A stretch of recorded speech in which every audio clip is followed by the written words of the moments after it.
오신 여러분 환영합니다. 저는 오늘 진행을 맡은 동아사이언스의 기자 이영애입니다. 반갑습니다. 네, 여러분 긴 연휴 잘 보내셨나요? 네, 조금 아쉬우셨죠? 저도 열흘이 이렇게 빨리 갈 수 있나 생각을 했었습니다. 쉬고 나니까 달력도 한 장 더 넘어가고 2017년도 얼마 남지 않았더라고요. 남은 2017년 기간 동안 여기 오신 분들처럼 배움에 정진하는 그런 시간을 가져야겠다고 다짐을 했습니다. 강연 소개 전에 먼저 재단에서 요청한 광고를 알려드립니다. 먼저 11월 5일에 로얄 소사이어티, 즉 영국 왕립학회라고 들어보셨죠? 과학의 대중화를 최초로 시작한 곳이자 또 과학계 대표적 석학들이 회원으로 계신 곳입니다. 이 영국 왕립학회에서 석학 2명이 기초과학연구원 초청으로 한국에 옵니다. 그리고 한국에 오신 김에 카오스재단에서 대중 강연을 하고 싶다고 요청을 했다고 합니다. 그래서 11월 5일 과학의 대중화를 선도한 영국 왕립학회 두 석학의 강연이 예정돼 있습니다. 일단 켄 로우 교수는 왕립학회 부회장이시고 미젠벅 교수는 지난주 김성현 교수님이 3분 과학에 소개해준 광유전학의 세계적 석학입니다. 이분들이 다뤄줄 강연 주제도 굉장히 기대가 됩니다. 뇌과학과 재료과학의 미래입니다. 신청은 내일부터 받습니다. 무료라고 하네요. 일요일에 부담 없이 찾아주시면 좋을 것 같습니다. 네, 그럼 2부 패널 토의 예고를 드리겠습니다. 네, 금주 주제는 최근 대중들이 가장 많은 관심을 갖는 주제지요. 인공지능입니다. 그런데 단순히 인공지능만 다루는 게 아니라 복합적으로 생각할 수 있는 패널 토의 시간을 마련을 했습니다. 인공지능학자와 뇌과학자, 그다음에 로봇공학자가 함께 토론을 나눌 예정입니다. 로봇공학자 강성철 박사님과 뇌과학자 장동선 박사님이 함께 해주십니다. 2부 주제가 정말 유익하니까 끝까지 자리 지켜주시기 바랍니다.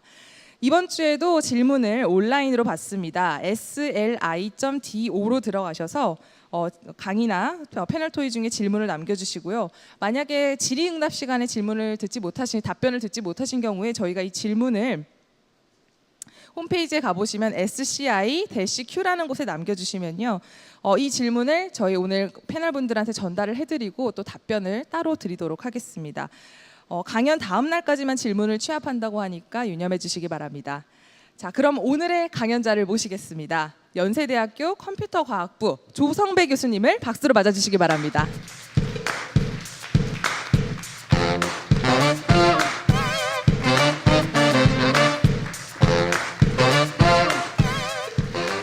교수님 어서 오세요. 사람들이 꽉 찬 게 보이시죠? 네. 요즘 인공지능이라는 주제가 이렇게 인기가 많습니다. 그 이유가 뭐라고 생각하시나요? 네.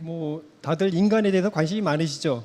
지능이 뭔지도 늘 궁금하시고요. 근데 다들 또 먹고 살기 힘드시니까 별로 생각할 기회가 없으셨는데 작년에 하여튼 알파고 사태 터지면서 만인의 인공지능이 된 것 같습니다. 네, 그렇군요. 오늘은 그 만인의 인공지능에 대해서 어떤 이야기를 들려주실 예정인가요? 관심이 많다 보니까 사실은 좀 헷갈리지 않나요? 예를 들면 이게 대단한 것 같기도 하고 한편으로 보면 이거 다 사기치는 것 같기도 하고, 그래서 실체가 좀 모호한 부분이 있는 것 같습니다. 그래서 제가 인공지능을 만드는 사람 입장에서 가감 없이 한번 좀 실체를 밝혀드릴까 합니다. 네, 연세대 조성배 교수님의 인공지능의 실체와 미래를 들어보도록 하겠습니다. 다시 한번 큰 박수 부탁드립니다.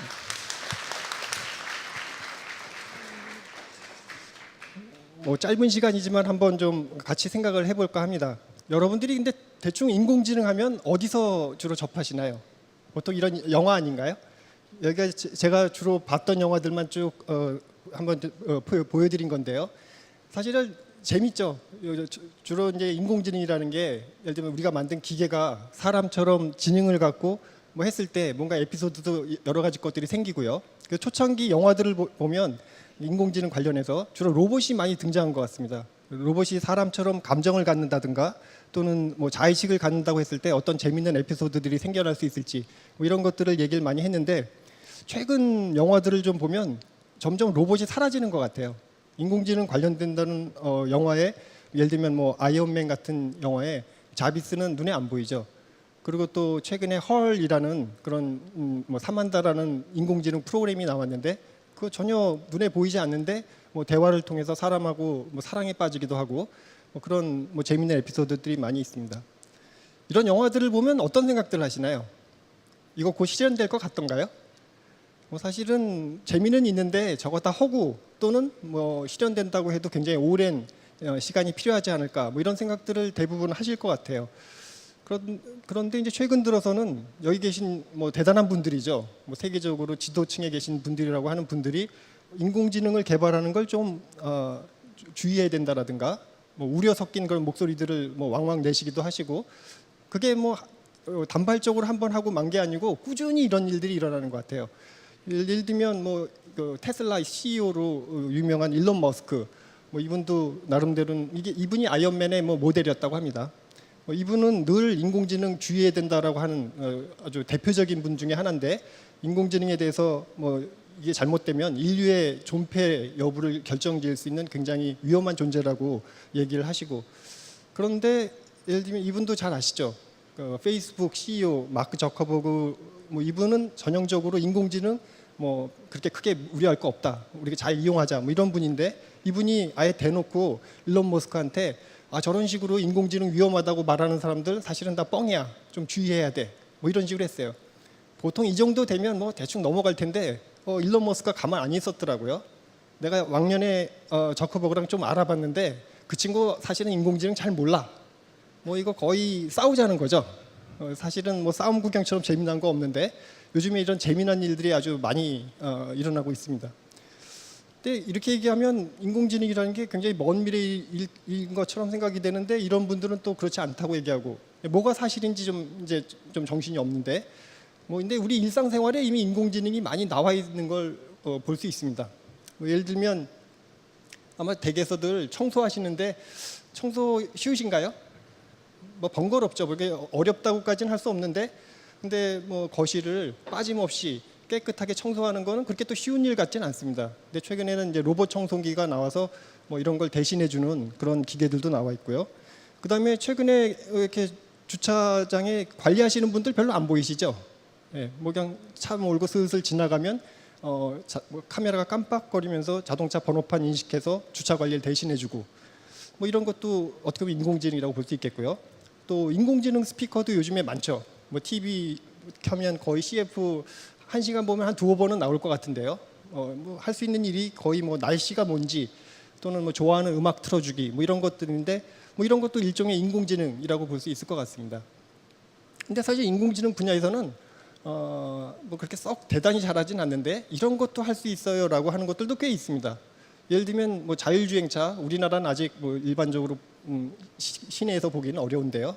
뭐 자율주행차 사람 없이 인공지능이 자동으로 이렇게 운전하는 자동차라든가 또는 뭐 요즘에 그런 스마트폰 앱 같은 거 많은데 얼굴 찍으면 뭐 나랑 장동건하고 싱크로율 몇 프로 뭐 이런 거 나오지 않습니까? 예, 그런 것도 일종의 인공지능이라고 볼 수 있고요. 또 뭐 로봇도 요즘에 관심들이 많으신데 예를 들면 요리하는 로봇 뭐 이 정도는 굉장히 인간에 근접하게 하는 그런 로봇들도 있습니다. 뭐 이런 것도 할 수 있다는 것도 있고 뭐 그럼 계속 인공지능이 사람을 따라만 가냐? 뭐 꼭 그렇지도 않은 것 같습니다. 뭐 이미 우리가 잘 아는 것처럼 이제는 뭐 예를 들면 바둑이나 퀴즈 푸는데 사람이 명함 내밀면 안 될 것 같아요. 뭐 저도 이렇게 바둑을 잘 두는 사람이 아닌데 뭐 알파고라든가 IBM 왓슨 뭐 이런 것들이 이미 인간의 능력을 뛰어넘은 것들도 꽤 많이 있고 그다음에 최근에는 그 뭐 투자하는데도 사람보다도 인공지능으로 투자했더니 수익률이 더 높더라. 로버 어드바이저라고 그러죠. 뭐 그런 것들도 많이 나오고 잘 알게 모르게 벌써 우리 일상생활에 인공지능이 들어와 있고 또 일정 부분 어떤 일부 분야에 대해서는 사람보다 더 잘하는 그런 분야도 있고 이런 인공지능이 사실 처음 나와 있는 건 1956년부터 이제 공식적으로 시작됐다고 하고요. 이제 1956년이 어떤 때냐면 이제 컴퓨터가 처음 나온 게 1945년, 뭐 46년 이렇게 얘기하고 있는데 뭐 사람처럼 연산하고 기억하는 걸 기계적으로 실현했다. 그걸 조금 더 발전시키면 사람처럼 문제를 해결하는 것도 가능하지 않을까. 뭐 이렇게 희망이 굉장히 들떠있던 그런 시기였는데 그래서 사람들이 금방 한 10년만 지나면 사람처럼 문제 해결할 수 있는 그런 소프트웨어 또는 인공지능 금방 만들 수 있을 줄 알았어요. 그런데 사실은 그렇게 쉽지 않았습니다. 이 분야가 약간 좀 굴곡진 인생을 이렇게 펼쳐왔는데 뭐 일부는 뭐 전문가 시스템이란 이름으로 뭐 의료 분야라든가 또는 법률 분야에서 사람 전문가를 대신하는 그런 인공지능이 성공한 케이스도 있었고 또 한동안은 신경망이라는 이름으로 사람의 뇌 구조를 모방해서 문제를 해결하는 뭐 이런 것도 일정 부분 성공한 케이스도 있었습니다. 근데 이제 해보면 그게 될 듯 싶다가 꼴딱고개를 넘는 거예요. 해보면 이게 또 이거 안 되네, 이거 안 되네. 그러다가 이제 2017년이 됐는데 모르겠습니다. 이런 전 국민의 어떤 관심을 열화와 같은 관심에 힘입어서 천장을 뚫고 진짜 지능을 한번 만들어 볼 수 있을 것 같기도 하고요. 그다음에 이 분야가 원래 이런 분야거든요. 이렇게 업앤다운 굴곡진 인생이었기 때문에 다시 한번 또 꼬꾸라질지도 모르는 약간 좀 기로에 선 분야의 기술이 아닌가 이런 생각을 합니다. 이게 사실 정의하기가 굉장히 어려운데요. 인공지능을 뭐라고 생각하십니까? 얘기하면 한마디로 딱 정의할 수 있는 사람이 별로 없습니다. 그래서 혹자는 이걸 이렇게도 비교를 하는데요. 예를 들면 장님 코끼리 더듬기라고 하죠. 장님 예를 들면 코끼리 전체를 다 볼 수 없는 사람이 코를 이렇게 만져보면서 이게 뭔가 보면 이거 혹시 뱀 아니야? 이런 사람도 있을 수 있고요. 또는 다리를 이렇게 좀 만져보고서 이거 혹시 기둥 아니야? 뭐 이렇게 판단하는 사람도 있고, 전체를 잘 못 보는 인공지능이란 전체를 부분적으로 이해해서 전체를 이해하려는 게 아직은 좀 어렵지 않나. 뭐 그런 좀 정의하기가 애매한 분야라고 볼 수 있는데, 이제 그래도 이제 억지로 좀 정의를 내려보면 말 그대로 지능이라는 게 과연 뭔지 본질을 조금 더 알아보려고 노력하면서 그런 본질에 가까운 걸 인공적으로 좀 만들어 보려고 하는 기술이라든가 학문 이렇게들 얘기를 합니다. 이게 궁극적으로 잘 되려면 사람처럼 생각을 한다든가 또는 감정을 갖는다든가 또는 자의식을 갖는다든가 이런 걸 만들어야겠죠. 돼 있나요? 그건 사실 좀 어려운 문제라고들 알고 있고, 이런 걸 강한 인공지능 또는 스트롱 AI라고 얘기를 합니다. 사실 우리가 지금 주위에서 볼 수 있는 아까 소개했던 대부분의 인공지능들은 거기까지는 도달을 못했습니다. 지능의 본질이 뭔지를 보고 그걸 모방해서 특정한 어떤 문제를 푸는 그런 기술들을 인공지능이라고 좀 소극적으로 정의하는 경우도 있는데, 이런 걸 약한 인공지능 또는 weak AI라고 얘기를 하고요. 지금은 어쨌든 약한 인공지능을 가지고 대부분 하는데, 약한 인공지능을 잘 만들고 발전시키면 특정 분야에서는 사람보다 더 뛰어난 성능을 내는 걸 만들 수 있겠다라고 합니다. 그러면 이런 식으로 만들었을 때 인공지능이 과연 지능이 있는지를 어떻게 판별할 수 있죠? 우리는 어떻게 하나요? 사람들 같으면 IQ 테스트를 해도 되고 할 텐데, 인공지능은 그게 좀 애매하죠. 그래서 초창기부터 인공지능 시스템이 과연 지능이 있는지를 판별하는 방법을 이제 여러 사람들이 생각을 했는데, 그 중에 가장 유력한 방법이 모방하는 겁니다. 모방을 얼마나 잘했나 또는 얼마나 잘 속이나. 어차피 내부가 어떻게 작동하는지는 잘 모르니까 그 지능 시스템이라고 만들어 놓은 거를 하는 행동을 봐서 얘가 사람하고 거의 구별이 안 돼. 그러면 지능이 있다고 합시다. 이런 걸 튜링 테스트라고 합니다. 그래서 기본 원리는 여기 나와 있는 것처럼 방 안에다 인공지능 시스템하고 사람하고를 같이 두고 반대편 방에서 일정 수준 이렇게 대화를 하면서 이쪽이 어느 쪽이 사람이고 어느 쪽이 기계인지 알 수 있냐 이렇게 물어봐서 모르겠다. 그러면 그럼 적어도 이 시스템은 이 사람만큼은 지능이 있다라고 합시다. 잘 모르는 걸 만들려고 하다 보니까 이렇게밖에 할 수 없겠죠. 이런 테스트를 통과한 인공지능 시스템이 있는가요? 아쉽게도 아직 없습니다. 이게 계속 매년 인공지능 하는 사람들이 이런 테스트를 통과하는 인공지능 시스템을 만들려고 노력들을 하고 있는데 생각보다 잘 안 됩니다. 굉장히 어려운 그런 문제가 있어서 2014년에는 유진 구순만이라는 그런 시스템을 만들어서 튜링 테스트 통과했다라고 이렇게 보도도 하고 했는데, 엄밀하게는 통과한 거라고 보기는 어렵고요. 이게 왜 어렵냐면 이걸 궁극적으로 만들려면 사람처럼 지식을 저장을 하고 그다음에 학습을 하고 추론을 하고 또 언어를 처리해야 되고 굉장히 복합적으로 다양한 기능을 해야 되기 때문에 굉장히 어려운 문제라고들 알고 있습니다. 그러면 우리는 어떻게 해야 될까요? 인공지능 한 사람들이 그렇다 어려운 문제인지는 알지만 놀고 있을 수는 없으니까요. 한번 만들어 보려고 시도를 합니다. 설계도가 있었으면 훨씬 더 쉬웠을 텐데 설계도는 없으니까, 설계도는 없지만 지능을 내는 대상은 있죠. 그게 인간이니까 인간에 대해서 좀 공부를 했어요. 예를 들면 인간이 지능적으로 하는 행위, 잘 보고 듣고 판단하고 의사결정을 하는 거, 그 다음에 그런 일을 하는 건 결국 두뇌에서 일어난다고 하니까 두뇌의 어떤 구조, 또 두뇌는 기본적으로 뉴런이라는 걸로 이루어졌다고 알려져 있고요. 또 뉴런은 세포의 해관에 있는 염색체 안에 DNA, 이런 정보로 구성되어 있으니까 어떻게 하면 이런 것들을 조금 모방해서 기능을 한번 만들어 볼 수 없을까 이런 생각들을 했습니다. 예를 들면 뭐 DNA가 정보를 처리하는 방식을 모방해서 뭐 유전 알고리즘이라고, 예를 들면 보통 복잡한 어떤 시스템을 그 최적화할 때 많이 쓰는 방법인데 뭐 이런 것도 만들기도 했고요. 그다음에 뭐 뉴런이 굉장히 간단해 보이지만 그렇게 간단하지 않다고 합니다.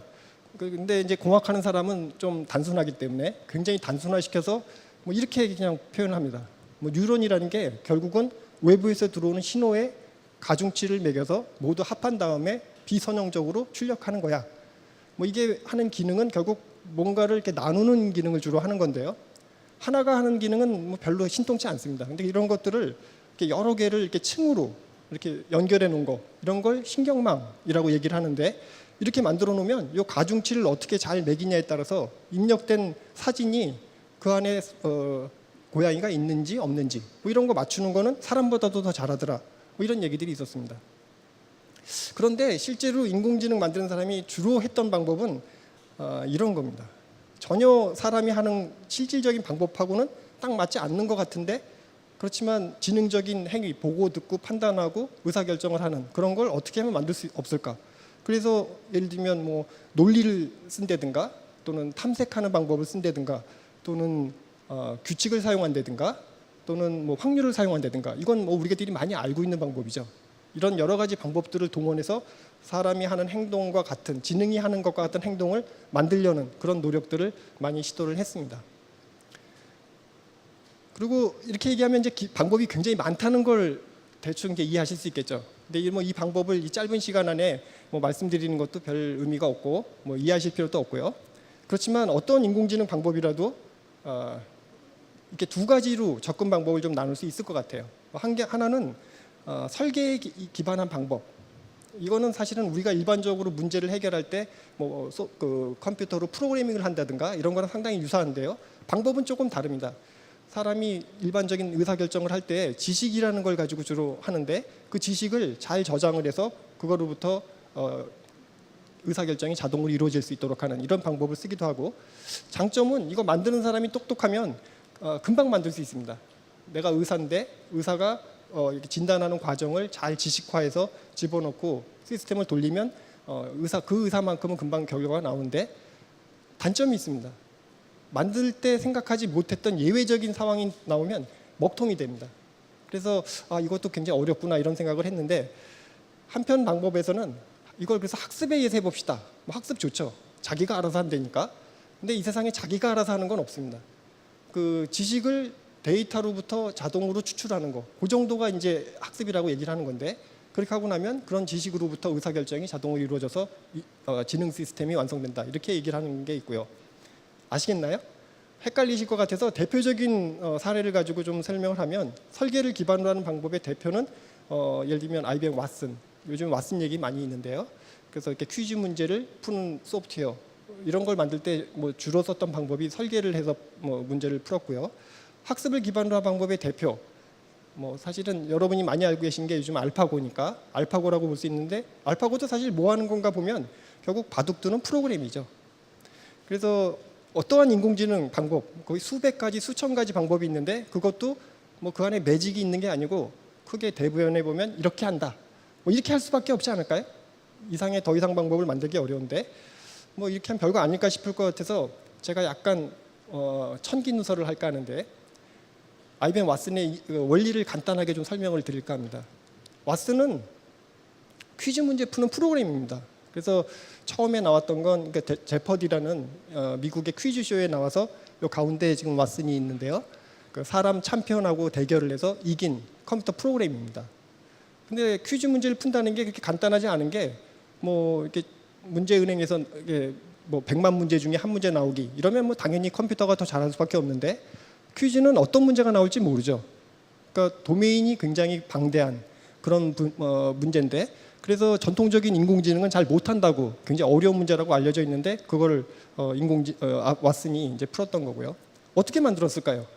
뭐 사실은 그 안에 매직이 있는 게 아닙니다. 퀴즈 문제 풀 때 필요한 건 결국 지식이니까, 퀴즈 문제 푸는데 필요한 백과사전, 위키피디아, 브리테니카 다 집어넣고, 또 시사 문제 나올지 모르니까 방송사, 그다음에 신문사 사이트에 있는 정보 다 집어넣고 얼마나 많이 넣어야 될까요? 근데 그건 별로 걱정 안 하셔도 돼요. 최근에 컴퓨터 메모리가 워낙 기술이 발전해서 많은 양을 저장하는 건 문제가 안 되는데, 근데 문제는 오히려 원하는 정보를 적시에 꺼내는 게 어렵죠. 이제 그런 방법을 인공지능 하는 사람들이 지식 표현이라는 방법으로 여러 가지 아이디어들이 있는데, 이 사람들이 이제 의미망이라는 걸 사용해서 그런 지식들을 잘 저장을 해놓고, 그러고 나면 문제가 나오면 그 문제랑 자기가 저장해놓은 지식이랑 기계적으로 비교를 합니다. 그래서 잘 비교해서 매칭이 된 거를 딱 뽑아내면 그게 답이 되는 거죠. 쉬울까요? 수조 개의 데이터로부터 문제가 나왔을 때 딱 매칭하기. 마치 거대한 그 덤불 속에서 바늘 하나 찾는 거하고 비슷할 것 같죠. 그래서 인공지능 하는 사람들은 그렇게 안 하고 굉장히 그 하나를 딱 찾아내는 게 아니고 한 1000개 정도 답이 후보가 될 만한 거를 찾아내고, 그 다음에 주어진 문제의 힌트, 그 다음에 그 분야, 그 문제 나온 거에 그 분야의 힌트, 그런 것들을 이용해서 차근차근 이렇게 줄여나가는 거를 이제 필터링 한다고 해서 마지막에 정답을 하나 딱 찾아내는 뭐 이런 방법을 했습니다. 대단한가요?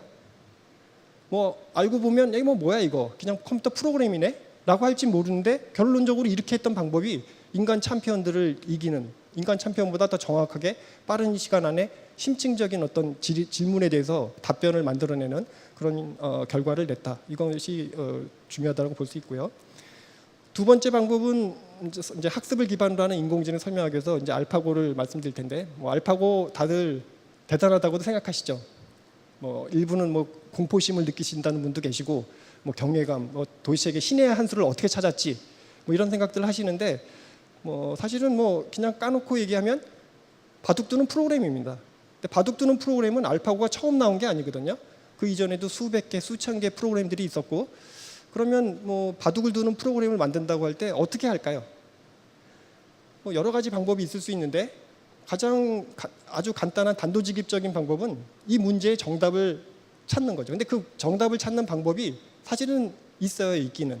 예를 들면 내가 둘 차례가 됐을 때 이기는 수를 찾으면 되는 거죠. 근데 이기는 수를 인간은 알아낼 수 없으니까 계산에 의해서, 그러니까 이제 직관도 쓰고 뭔가 전략도 사용하고 뭐 정석도 쓰고 포석도 쓰고 막 이러는 건데, 컴퓨터는 고지고대로 다 계산할 수 있습니다. 내가 여기다 뒀을 때 상대방이 둘 수 있는 수, 그다음에 그 각각에 대해서 내가 둘 수 있는 수, 또 그 각각에 대해서 또 내가 둘 수 있는 수, 그런 식으로 쭉 경우의 수를 늘어놓는 걸 게임 트리라고 이런 식으로 표현을 많이 합니다. 한 수를 두기 위해서 이걸 다 해보는 거예요. 진짜로 다 돌려보고 내가 이겼네. 그러면 이겼던 수를 쭉 거꾸로 타고 올라가서 마지막은 여기다 둬라고 결정하는 식으로 하면, 이런 식으로는 100점 100승이죠. 근데 문제는 그 경우의 수가 너무 많은 거예요. 그래서 그걸 일일이 계산하다 보면 바둑 두는 사람 어디 갔나 시작하다가 상대방 죽고 나도 죽고 우주가 없어져도 계산이 안 돼요. 그래서 이 사람들이, 인공지능 하는 사람들이 어떤 식으로 생각했냐면, 이거 끝까지 계산하지 말자, 대충 한번 해봅시다. 그래서 만든 게 통박함수라는 걸 만들었습니다. 휴리스틱이라고 얘기를 하는데, 진짜로 끝까지 다 경우의 수를 따지는 게 아니고 한 요 정도까지 따진 다음에, 그 다음에는 휴리스틱 함수, 통박함수에 의해서 여기까지 도달하면 승률은 25%야. 이걸 계산하는 거. 어떻게 할까요? 머리 쓰면 됩니다. 문제마다 조금씩 다른데 그 문제에 맞게 그런 함수를 만들어서 그냥 그 값으로 대체했었어요. 그래서 게임을 해보면 이제 주어진 시간 안에 게임이 되죠. 근데 이런 식으로 두면 뭐 저 같은 아마추어한테는 이런 방법이 다 이깁니다. 제가 뭐 아마추어 그 프로그램하고 해봐도 한 번도 이긴 적 없습니다. 전 늘 지는데, 근데 이런 방법이 프로라는 사람들하고 붙었을 때는 잘 안 되죠. 그래서 뭐 시중에 나와 있는 컴퓨터 프로그램들이 잘 못하는, 저것도 이제 프로라는 사람들한테는 진다 이렇게 돼 있었는데, 이번에 구글의 알파고에서 쓴 방법은 다 똑같습니다. 한 가지만 다른데 그 통박 함수를 사람이 안 만들고 데이터로부터 만들었어요. 그래서 이런 그림도 많이 보셨을 텐데요.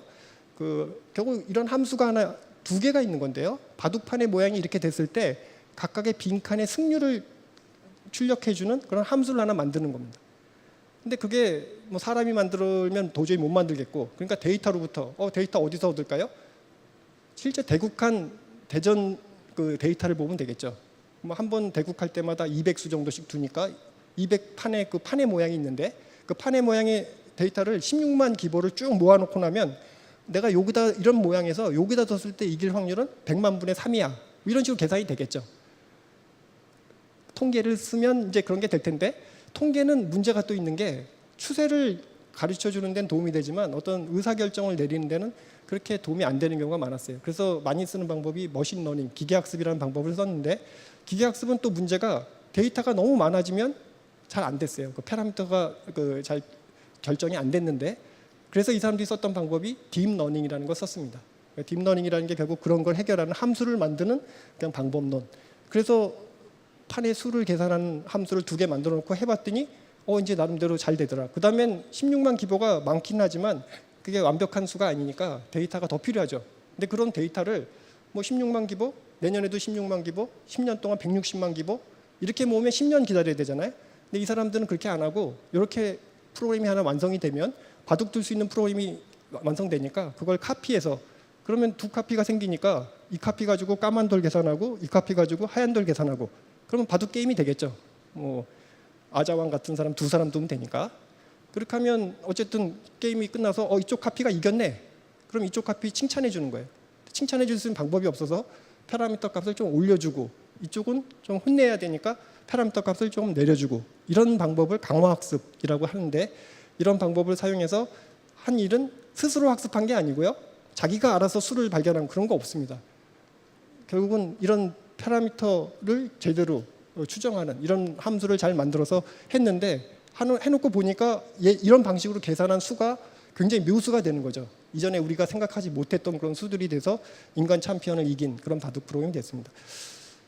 이런 방식으로 얘기하면 뭐 별거 아니네 라고 생각하실까 봐 또 한 말씀 드리면, 사실은 그렇지 않은 게, 이게 굉장히 데이터만 많으면 일반적으로 탐색해서 문제를 해결할 수 있는 일반적인 방법이기 때문에 이런 방법이 굉장히 중요한 여러 가지 문제를 해결하는 데 도움이 될 수 있습니다.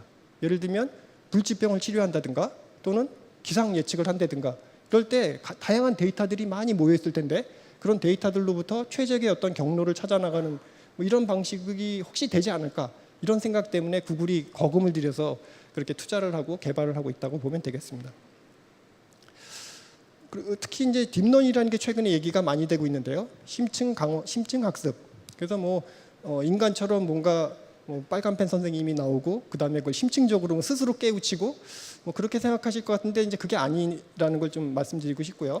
그렇지만 많은 양의 데이터로부터 그 많은 양의 데이터에 정답을 맞추는 걸 자동으로 그 모수를 만들어낼 수 있다라는 건 큰 장점이고, 그 장점을 아주 전면적으로 보여준 게 그 영상 인식이라고 되어 있는 문제입니다. 이게 이미지넷 경진대회라는 경진대회가 있는데요. 문제가 그렇게 쉽지 않습니다. 이게 이런 사진을 이렇게 보여준 다음에 이 사진이 뭡니까라고 이렇게 물어보는 건데, 보통은 그 뭡니까를 물어보는 게 한 뭐 50개, 100개, 이게 수백 개, 많아야 수백 개였는데 이 문제는 수천 개입니다. 그리고 사용할 수 있는 데이터가 120만 장. 이런 데이터를 가지고 이제 그 정답을 만들어내는 건데, 보통 인간이 해도 한 5% 정도는 에러를 내고, 기존의 그 인공지능 방법으로 어떤 걸 써도 한 20%, 25% 정도씩 오류를 냈는데, 딥러닝이라는 걸 써서 많은 양의 데이터를 가지고 했더니 이게 맨 처음엔 15%, 그 다음에 8%, 7%, 그래서 지금은 2%까지 줄였습니다. 엄청난, 뭐 사실 그 방법론이 어떻고 기술적으로 어떤 건지는 조금 차치하고라도 결과는 굉장한 겁니다. 그래서 어떤 문제라도 데이터가 많으면, 그게 의료 분야면 의료 CT 폐질환 사진을 충분히 보유하고 있으면 인간보다도 더 정확하게 폐질환 여부를 판정할 수 있다는 거니까 굉장히 좋다고 보는 거고요. 그다음에 뭐 제조 현장 같은 데서 불량 탐지하고 이런 게 굉장히 어려운 문제인데요. 그것도 뭐 데이터만 많다면 사람보다 더 정확하게 할 수 있다니까 굉장히 여러모로 유용하다라고 생각을 합니다. 그다음에 또 많이 얘기되고 있는 게 그 자동 번역인데요. 최근에 뭐 인터넷에서 사용하는 번역기 잘 되나요? 뭐 예전보다는 확실히 좋아진 것 같은데요. 근데 어려운 문제입니다. 보통 이제 번역이라는 게 이제 한글로 말하면 영어로 그 동일한 의미를 하는 문장을 이렇게 출력해주는 그런 문제인데, 그게 이렇게 쉽지 않았는데, 최근에 딥러닝이라는 게 나오면서 사실은 예를 들면 이게 영어하고 불어를 이렇게 번역해주는 경우인데, 영어 문장에 대해서 그 문장에 해당하는 불어 문장이 출력되도록 그 안에 모수만 잘 결정될 수 있으면 문제 해결되는 거죠. 이전까지는 그 방법이 없었는데 그게 소위 딥러닝이라는 방법을 가지고 어느 정도 가능하다는 걸 보이고 최근에는 그런 것들을 실제 상용화해서 굉장히 좋은 성능을 내는 걸 많이 볼 수 있습니다.